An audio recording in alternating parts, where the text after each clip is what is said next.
Welcome to invest IQ, एक ऐसा channel जहां हम बात करते हैं hidden geopolitics, global power strategy और उन मुद्दों की जो आपको सोचने पर मजबूर करते हैं। यहां सिर्फ सवाल नहीं उठते, जवाब भी आते हैं, वो भी रिसर्च और लॉजिक के साथ। आज हम बात करने जा रहे हैं एक ऐसे विषय पर जो सुनने में साइंस फिक्शन लगता है, लेकिन असल में एक सच्चाई बन चुका है। क्या आपने कभी सोचा है कि अंतरिक्ष में जमीन खरीदी जा सकती है? क्या आपने उन लोगों के बारे में सुना है जिन्होंने चांद या मार्स पर प्लॉट्स बुक कर लिए हैं? और सबसे बड़ा सवाल, क्या अंतरिक्ष में किसी देश का अधिकार हो सकता है? आज हम जानेंगे कौन कर रहा है लैंड ग्रैब, किसके पास स्पेस में लीगल हक है, और क्या सच में एक दिन अंतरिक्ष में देश बसेंगे?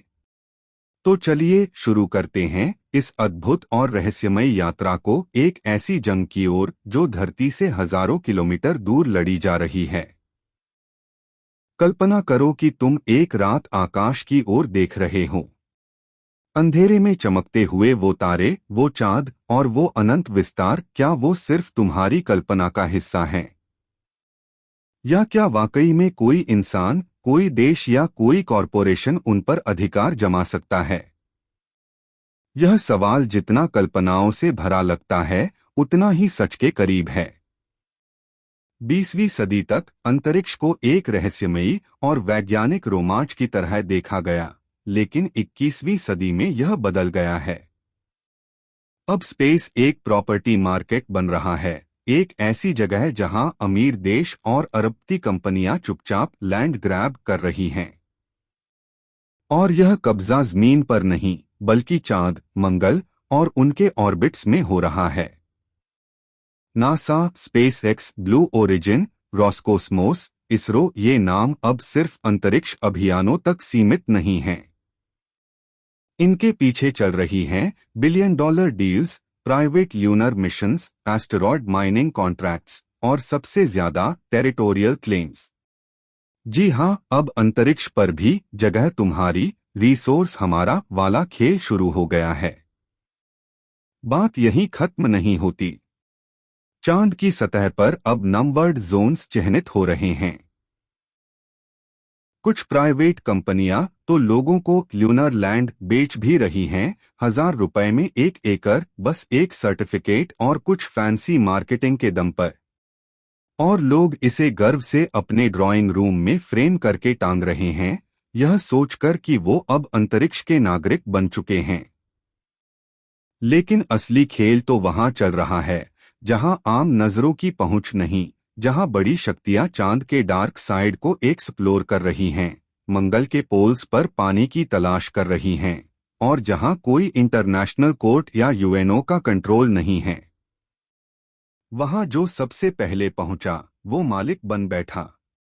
यह लैंड ग्रैब सिर्फ टेरिटोरी का खेल नहीं, यह भविष्य की पावर गेम है। क्योंकि जिस दिन अंतरिक्ष की रिसोर्सेस जैसे helium, 3 rare metals, asteroid minerals का कंट्रोल किसी एक के पास हुआ, उसी दिन से पृथ्वी की भूराजनीति की धुरी पूरी तरह बदल जाएगी। और सोचिए, जब चांद का एक टुकड़ा, एक ग्रह की कक्षा या किसी एस्टेरॉयड पर पहला झंडा गड़ेगा, तो क्या वो केवल विज्ञान की जीत होगी या एक नई उपनिवेशिक दौड़ की शुरुआत? क्योंकि इतिहास हमें यही सिखाता है। जब भी इंसान ने नए क्षेत्र खोजे हैं, उन्होंने एक्सप्लोरेशन की आड़ में एक्सप्लॉयटेशन किया है। तो अब सवाल यह नहीं कि स्पेस में कौन जाएगा, सवाल यह है कि स्पेस को कौन ओन करेगा। अगर तुम इतिहास की किताबें पलटो तो पाओगे कि जब यूरोप के साम्राज्य अमेरिका, अफ्रीका और एशिया में उतरे, उन्होंने वहां के भूगोल को नहीं, बल्कि वहां के भविष्य को कब्जा किया था। आज वही खेल फिर से दोहराया जा रहा है, फर्क बस इतना है कि इस बार जमीन धरती की नहीं, चांद की है। साल 1969 में जब नील आर्मस्ट्रॉन्ग ने चांद पर पहला कदम रखा, तो उन्होंने कहा था, एक छोटा कदम इंसान का, लेकिन एक विशाल छलांग मानवता की। लेकिन क्या यह कदम सिर्फ विज्ञान के लिए था या एक रणनीतिक निशान था जो भविष्य के कब्जे का पहला कदम बना?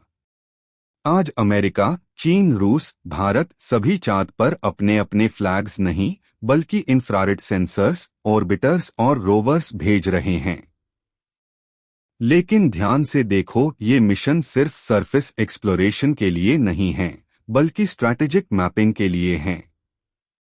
नासा की आर्टेमिस प्रोग्राम चांद के साउथ पोल पर लगातार नजर रख रही है, क्योंकि वहीं पर जमी हुई बर्फ यानी पानी सबसे ज्यादा है, और पानी का मतलब है ईंधन, जीवन और अधिकार।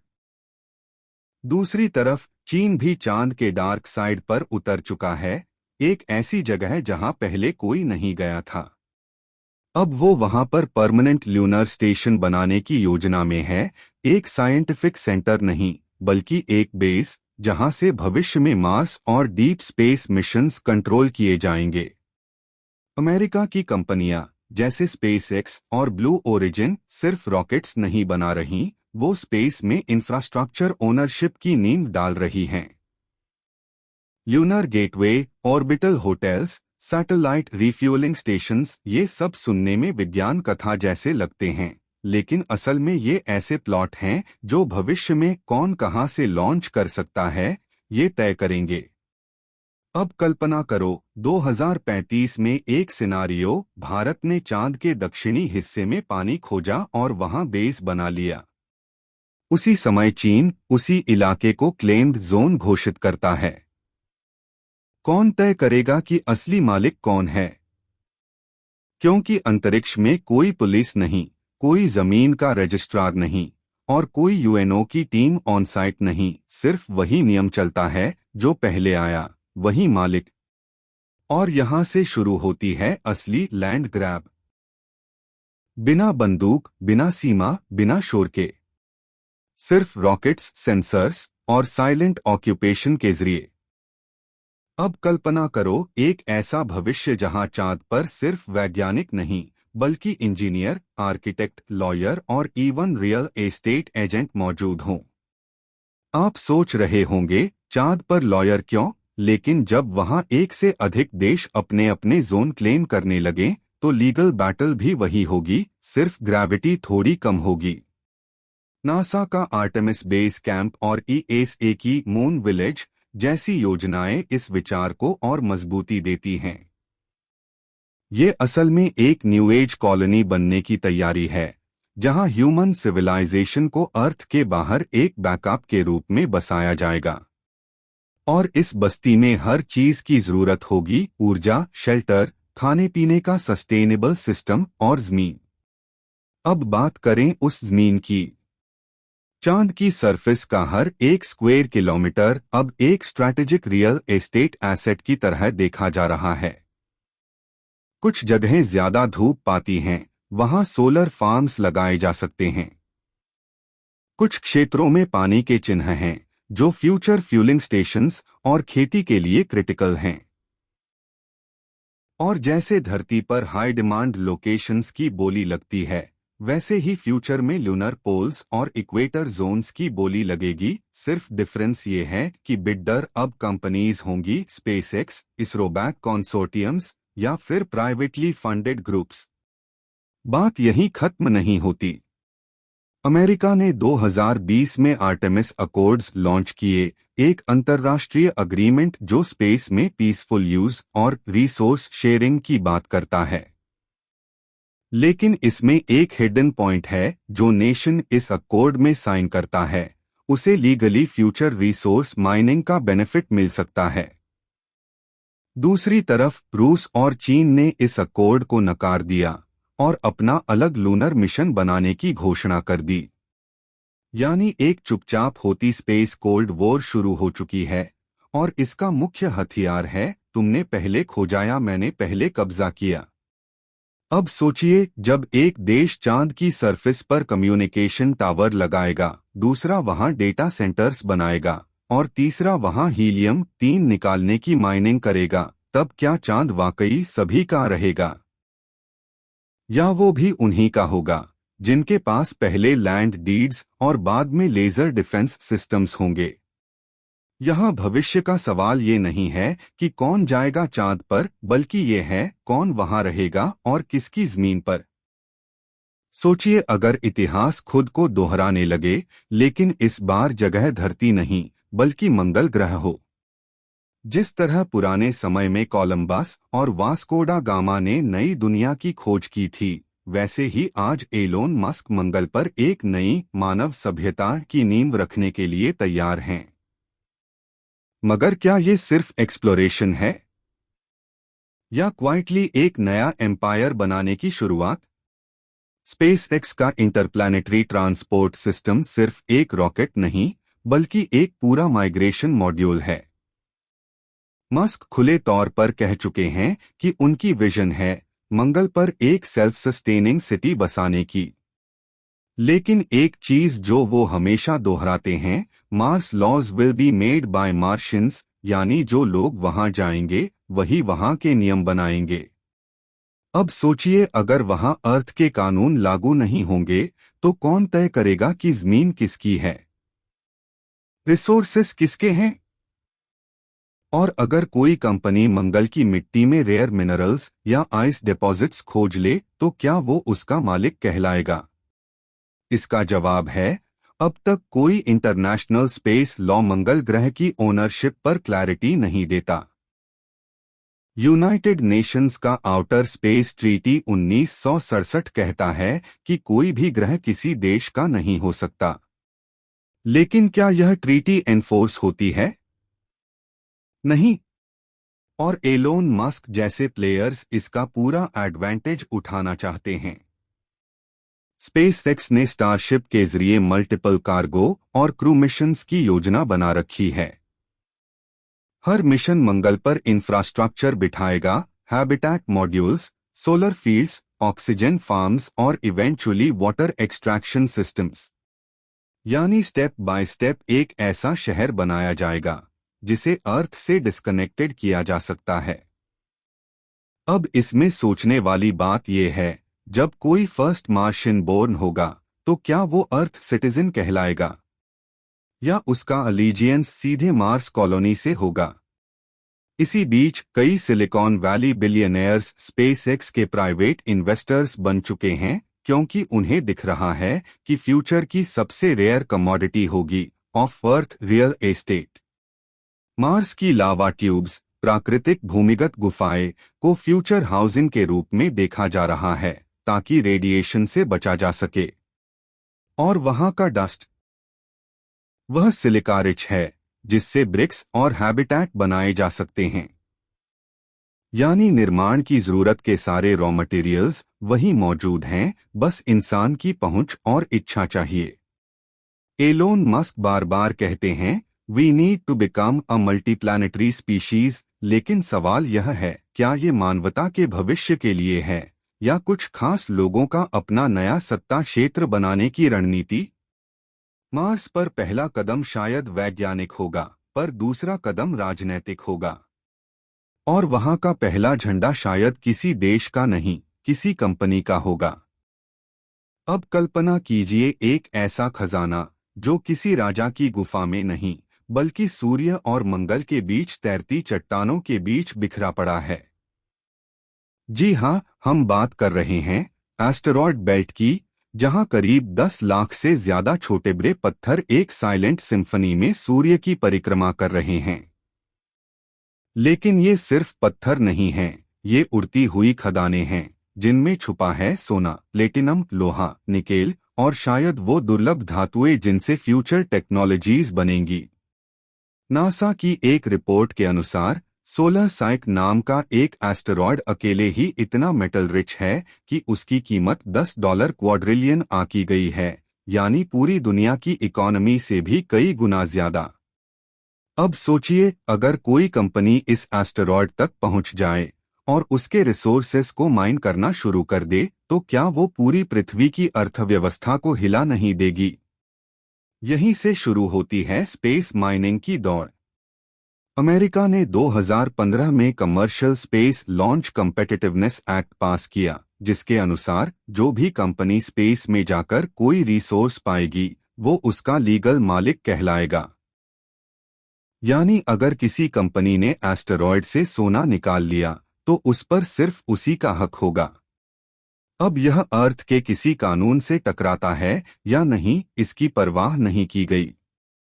इस गेम में अब सिर्फ नासा और स्पेसएक्स नहीं हैं, बल्कि कई नए खिलाड़ी भी कूद चुके हैं। Planetary Resources, Deep Space Industries, Astroscale और मून एक्सप्रेस जैसी प्राइवेट स्पेस कंपनीज ने साफ कहा है, we are not going to Mars for tourism, we are going to harvest, यानी टूरिज्म नहीं, माइनिंग उनका असली मकसद है। अब सवाल उठता है, माइनिंग कैसे होगी? तो इसका जवाब है रोबोटिक माइनिंग। ऑटोनॉमस ड्रोन्स और एआई कंट्रोल्ड बॉट्स इन एस्टेरॉयड्स पर उतरेंगे, ड्रिल करेंगे और वैल्यूएबल मेटल्स को एक्सट्रैक्ट करेंगे। फिर या तो उन्हें वही प्रोसेस किया जाएगा या अर्थ ऑर्बिट में भेजा जाएगा जहां स्पेस फैक्ट्रीज उनका रिफाइनमेंट करेंगी। यहां ध्यान देने वाली बात है, ग्रेविटी बहुत कम है, रेडिएशन बहुत ज्यादा है और लॉजिस्टिक्स मुश्किल। लेकिन स्पेस में जो सबसे जरूरी चीज है वह है ओनरशिप। अगर किसी एस्टेरॉयड पर पहला माइनिंग स्टेशन बन जाए और वह लीगली रजिस्टर हो जाए तो वो एक पूरा इकोनॉमिक जोन बन सकता है।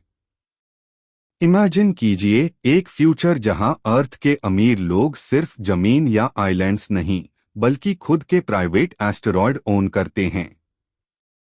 Asteroid 9,45,893 Mukesh Ambani platinum mine या एलोन्स डीप कोर स्टेशन जैसा कुछ नाम सुनाई दे तो क्या आप हैरान होंगे? इस तरह की ओनरशिप आज एब्सर्ड लग सकती है, लेकिन 200 साल पहले एंटार्कटिका को भी कोई जमीन नहीं मानता था। आज वहां ट्रीटी लागू है और अब वही इतिहास खुद को दोहराने जा रहा है, पर इस बार वॉइड ऑफ स्पेस में। जैसे ही एस्टेरॉयड माइनिंग सफल हो जाती है, हम देखेंगे कि छोटे देश भी स्पेस माइनिंग लाइसेंस इशू करने लगेंगे। जैसे कुछ देशों ने ऑफशोर शेल कंपनीज बनाई थीं, अब वे स्पेस बेस्ड शेल कॉलोनीज बनाएंगे। तो क्या आने वाला समय लैंड ग्रैब से बढ़कर कॉस्मिक क्लेम की तरफ बढ़ रहा है? क्या इंसान अब सितारों में भी सरहदें बनाएगा? और क्या रिसोर्सेस का यह चेस अगली स्पेस वॉर की शुरुआत होगी? जब आप आज रात आसमान की ओर देखेंगे तो चांद चमकता हुआ दिखेगा, शांत, सुंदर और सदियों से कविता, प्रेम और रहस्य का प्रतीक। लेकिन आने वाले दशकों में वही चांद एक रणनीतिक युद्धभूमि बनने वाला है। एक ऐसा ल्यूनर बैटल ग्राउंड जहां रेस होगी ओनरशिप की, कंट्रोल की और आखिर में पावर की। सबसे पहले जानिए क्यों चांद इतना अहम हो गया है। चांद पृथ्वी से सिर्फ 3 दिन की दूरी पर है। वहां ग्रेविटी पृथ्वी से 6 गुना कम है। इसका मतलब वहां से लॉन्च करना, सामान उठाना और स्पेस में डीप मिशंस भेजना कहीं सस्ता और प्रैक्टिकल है। यही वजह है कि मून को अब माना जा रहा है अर्थ का पहला सैटेलाइट बेस। नासा का आर्टेमिस प्रोग्राम और चीन का चंगई ल्यूनर मिशन, दोनों का मकसद सिर्फ चांद पर झंडा गाड़ना नहीं है। उनका असली प्लान है वहां परमानेंट बेस बनाना। ऐसा बेस जहां से स्पेस मिशंस, माइनिंग और सर्वेलेंस सब कुछ किया जा सके। पर सबसे दिलचस्प बात है चांद के साउथ पोल पर छिड़ रही दौड़। वहां साइंटिस्ट्स को मिला है एविडेंस की परमानेंटली शैडोड क्रेटर्स में वाटर आइस मौजूद है। ये बर्फ फ्यूचर में पीने के पानी, ऑक्सीजन और हाइड्रोजन फ्यूल में बदली जा सकती है। यानी जो चांद की बर्फ पर कंट्रोल करेगा वही फ्यूचर के स्पेस ट्रेड और ट्रैवल का मालिक बन सकता है। अब जरा सोचिए, अगर एक देश वहां बेस बनाकर उस रीजन को अपने नाम कर ले तो क्या वो अंतरिक्ष का पहला स्ट्रैटेजिक चोक पॉइंट नहीं बन जाएगा? यहीं से शुरू होती है जियोपॉलिटिक्स की दूसरी पारी, मून डिप्लोमेसी। अमेरिका ने आर्टेमिस अकॉर्ड्स बनाए जो कहते हैं कि चांद पर कोई क्लेम नहीं कर सकता, लेकिन सेफ्टी जोन्स बनाए जा सकते हैं। मतलब सीधा ये कि अगर मैंने वहां पहले लैंडिंग की और बेस बनाया तो उस एरिया में कोई और नहीं आ सकता। दूसरी ओर रूस और चीन इस अकॉर्ड को कॉलोनियल स्ट्रैटेजी मानते हैं।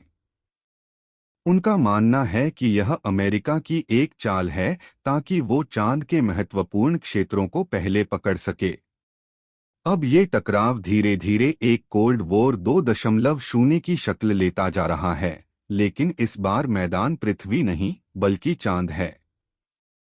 अभी तो रेस सिर्फ वाटर आइस के लिए है, लेकिन भविष्य में ये रेस हो सकती है क्वांटम कम्युनिकेशन रिले बनाने की, डार्क साइड पर सर्वेलेंस स्टेशंस की, और सबसे खतरनाक मिलिट्री वेपन बेस की। क्या हो अगर एक देश चांद से लेजर बेस्ड डिफेंस सिस्टम्स या मिसाइल लॉन्चर्स तैनात करे? क्या हो अगर कम्युनिकेशन सैटेलाइट्स को डिसरप्ट करने वाले जैमर सिस्टम्स वहां से ऑपरेट किए जाएं? यह सब सुनकर साइफाई फिल्म जैसा लगता है, पर सच्चाई यह है कि अमेरिका की स्पेस फोर्स और चीन का पीएलए स्ट्रैटेजिक सपोर्ट फोर्स पहले से ही ल्यूनर मिलिट्री आर्किटेक्चर पर रिसर्च कर रहे हैं। अभी तक चांद पर कोई बाउंड्री नहीं, कोई फेंस नहीं और कोई पुलिस भी नहीं, लेकिन जो पहले पहुंचेगा वही रूल बनाएगा। और इतिहास हमें बताता है, जहां नियम बनाने वाला एक ही होता है वहां साम्राज्य भी एक ही बनता है। अब सवाल सिर्फ इतना नहीं कि कौन चांद पर जाएगा, बल्कि यह है कि कौन चांद का मालिक बनकर लौटेगा। जब भी हम स्पेस कॉलोनाइजेशन की बात करते हैं तो दो नाम सबसे पहले आते हैं, चांद और मंगल। ये दोनों खगोलीय पिंड न केवल वैज्ञानिक अनुसंधान के लिहाज से अहम हैं, बल्कि संभावित मानव बस्तियों के लिए भी सबसे उपयुक्त माने जाते हैं। लेकिन इन पर किसका अधिकार होगा? यही सवाल आज अंतरिक्ष की असली लड़ाई बन चुका है। 1967 की आउटर स्पेस ट्रीटी कहती है कि कोई भी देश चांद या किसी भी ग्रह पर अपना संप्रभु अधिकार नहीं जता सकता। लेकिन जैसे जैसे टेक्नोलॉजी आगे बढ़ी है, इस संधि की सीमाएं उजागर होती जा रही हैं। उदाहरण के लिए नासा का आर्टेमिस प्रोग्राम यह दावा करता है कि वह 2025 तक चांद पर इंसानों को फिर से भेजेगा और वहां परमानेंट प्रेजेंस स्थापित करेगा। वहीं चीन भी अपने अंतरिक्ष स्टेशन और चंद्र मिशनों के जरिए चांद पर दबदबा बनाना चाहता है। अब सवाल यह उठता है कि अगर कोई देश वहां बेस बनाता है, रिसोर्सेस को एक्सप्लोर करता है और लॉन्ग टर्म मिशन चलाता है, तो क्या वह उस जगह का मालिक बन जाएगा? यहीं पर शुरू होती है ओनरशिप की ग्रे एरिया। आज दुनिया में कई प्राइवेट कंपनियां भी यह सपना देख रही हैं कि वे चांद या मंगल की जमीन को लीज या ओनरशिप के रूप में बेचें। कुछ वेबसाइट्स तो पहले ही चांद की जमीन के सर्टिफिकेट बेचती हैं, भले ही उनका कोई कानूनी आधार न हो। लेकिन यह सब संकेत देता है कि भविष्य में अंतरिक्ष की जमीन पर कब्जा जमाने की होड़ शुरू हो चुकी है। ये लड़ाई अब सिर्फ सरकारों की नहीं, बल्कि प्राइवेट एंटरप्राइजेज की भी है। जैसे जैसे स्पेस टूरिज्म और माइनिंग रियलिटी बनते जा रहे हैं, ओनरशिप का सवाल और गहराता जा रहा है। कई राष्ट्र अंतरिक्ष संसाधनों के लिए नई अंतर्राष्ट्रीय संधियां बनाने की मांग कर रहे हैं, ताकि भविष्य में किसी एक देश या कंपनी का आधिपत्य न हो जाए। मगर जब टेक्नोलॉजी की रफ्तार कानून से तेज हो जाए तो नियंत्रण मुश्किल हो जाता है। यही हो रहा है स्पेस के मामले में, पहले पहुंचो, पहले बसाओ और फिर दावे ठोक दो। यह एक कोल्ड वॉर जैसा स्पेस रेस बनता जा रहा है, लेकिन इस बार जंग झंडों की नहीं, कॉन्ट्रैक्ट्स और प्रेजेंस की है। इसलिए आज हर मिशन, हर रोवर, हर बेस एक भविष्य की पॉलिटिकल जमीन तैयार कर रहा है। और अगर यह सिलसिला यूं ही चलता रहा तो चांद और मंगल अगली शताब्दी में इंसान की नई जमीन बन सकते हैं, लेकिन शायद सिर्फ अमीरों और ताकतवरों के लिए। जब 1969 में नील आर्मस्ट्रॉन्ग ने चांद पर कदम रखा और अमेरिका का झंडा वहां गाड़ा, तो यह एक प्रतीकात्मक जीत मानी गई। लेकिन क्या वह झंडा किसी कानूनी अधिकार का प्रतीक था? नहीं। अंतरिक्ष कानून के तहत कोई देश किसी भी ग्रह या उपग्रह पर स्वामित्व नहीं जता सकता। फिर भी आज कई देश और कंपनियां ऐसी भाषा और दावे इस्तेमाल कर रहे हैं जो दे फैक्टो स्वामित्व की ओर इशारा करते हैं। यह अंतरिक्ष की लैंड ग्रैब रणनीति का सबसे खतरनाक और अदृश्य पहलू है। उदाहरण के तौर पर चीन ने चांद के साउथ पोल एथकेन बेसिन पर लगातार मिशन भेजे हैं और वहां संसाधनों की खोज कर रहा है। अमेरिका की आर्टेमिस प्रोग्राम और इंडिया की चंद्रयान-3 जैसे मिशन भी चांद के दक्षिणी हिस्सों पर विशेष ध्यान दे रहे हैं, क्योंकि वहां बर्फ और पानी होने की संभावनाएं हैं जो भविष्य की बस्तियों के लिए जरूरी हैं। यहां असली मुद्दा यह नहीं कि कौन पहले पहुंचा, बल्कि कौन पहले कब्जा करता है और अंतरिक्ष संसाधनों पर अधिकार जताता है।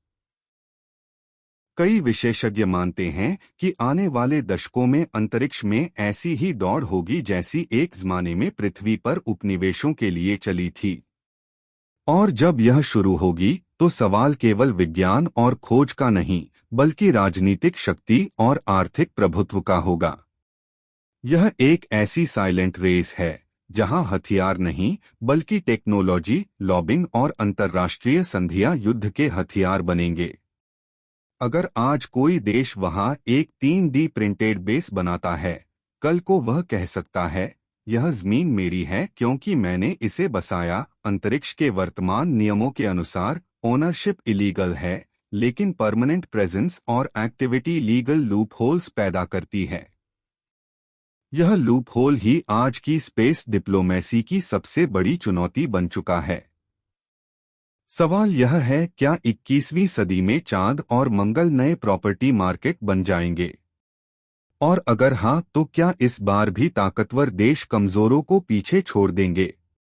अंतरिक्ष में जहां कोई सीमा रेखा नहीं, वहां कानून की व्याख्या ही असली हथियार बन चुकी है। और जब कानून अस्पष्ट हो तो तकनीक और पहुंच ही असली ताकत है। इसीलिए आज का हर मिशन, हर लॉन्च और हर रिसोर्स स्कैन सिर्फ वैज्ञानिक नहीं, रणनीतिक कदम बन चुका है। अंतरिक्ष की जमीन अब सिर्फ सपनों की नहीं, बल्कि सत्ता और स्वार्थ का नया मैदान बन चुकी है। जब हम पृथ्वी पर देशों की सीमाओं की बात करते हैं, तो हमें नक्शे, झंडे और संविधान याद आते हैं। लेकिन अब जो राजनैतिक नक्शा खींचा जा रहा है, वह धरती पर नहीं, अंतरिक्ष में बन रहा है। स्पेस में बनने वाली राजनीति शायद आज की दुनिया से भी ज्यादा जटिल और शक्तिशाली होगी। शुरुआत हो चुकी है। अमेरिका, चीन, रूस और यूरोपीय संघ सभी अपने अपने स्पेस मिशनों के साथ प्रेजेंस स्थापित करने की होड़ में हैं। लेकिन सिर्फ अंतरिक्ष स्टेशन या चांद पर लैंड करना ही लक्ष्य नहीं है। असली खेल है इन्फ्लुएंस का। जो भी राष्ट्र सबसे पहले और सबसे प्रभावशाली तरीके से स्पेस में अपने आप को स्थापित करेगा, वही भविष्य में स्पेस पॉलिसी बनाएगा। और यही स्पेस पॉलिसी यह तय करेगी कि कौन क्या करेगा, कौन कहां जा सकता है और कौन क्या इस्तेमाल कर सकता है। यही तो असली सत्ता है।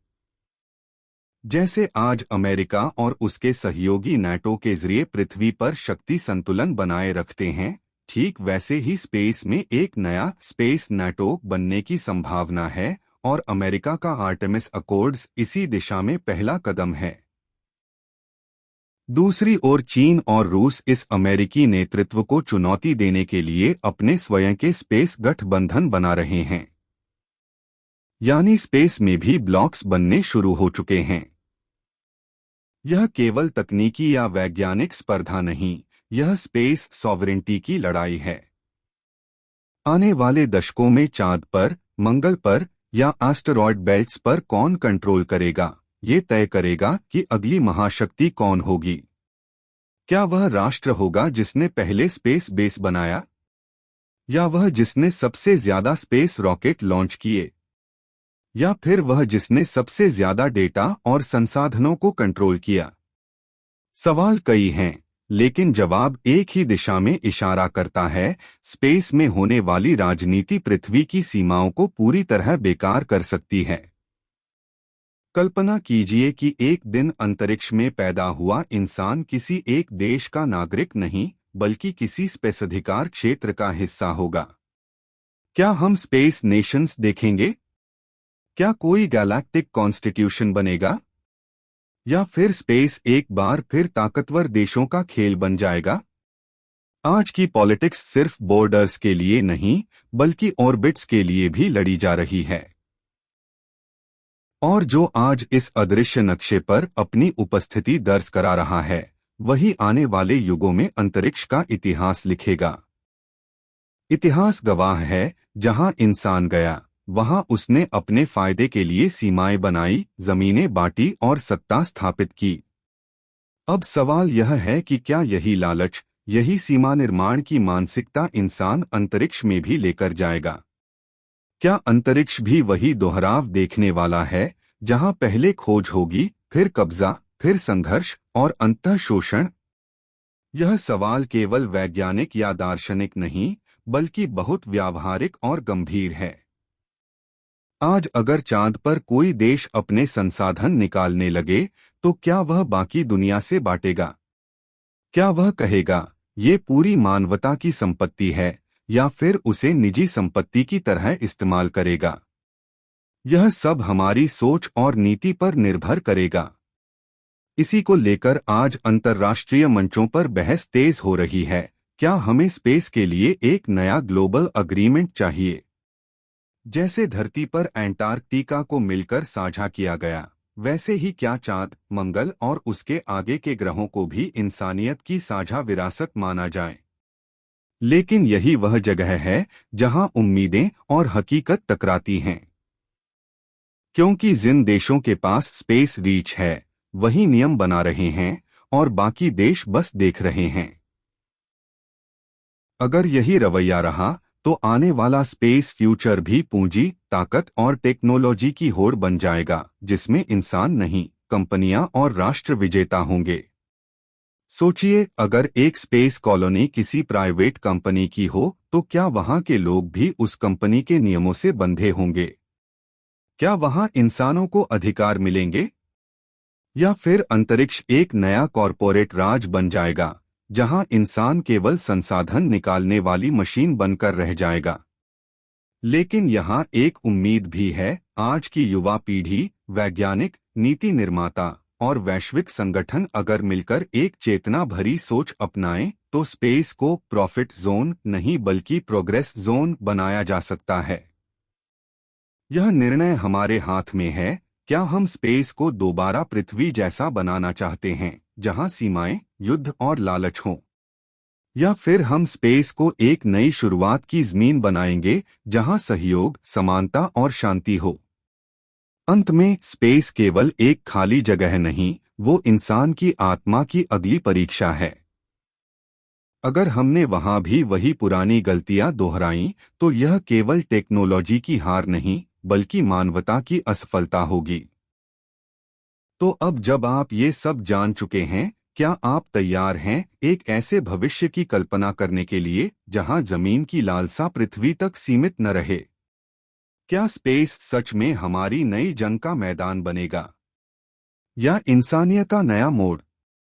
आप क्या सोचते हैं, क्या स्पेस सबका होगा या सिर्फ उन्हीं का जिनके पास ताकत है?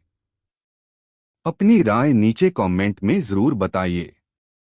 अगर ये वीडियो आपको सोचने पर मजबूर कर गया, तो लाइक करें, इन्वेस्टआईक्यू को सब्सक्राइब करें और इस सफर को औरों तक पहुंचाइए, क्योंकि हम यहाँ सिर्फ बातें नहीं, आने वाले समय की तस्वीरें दिखाते हैं।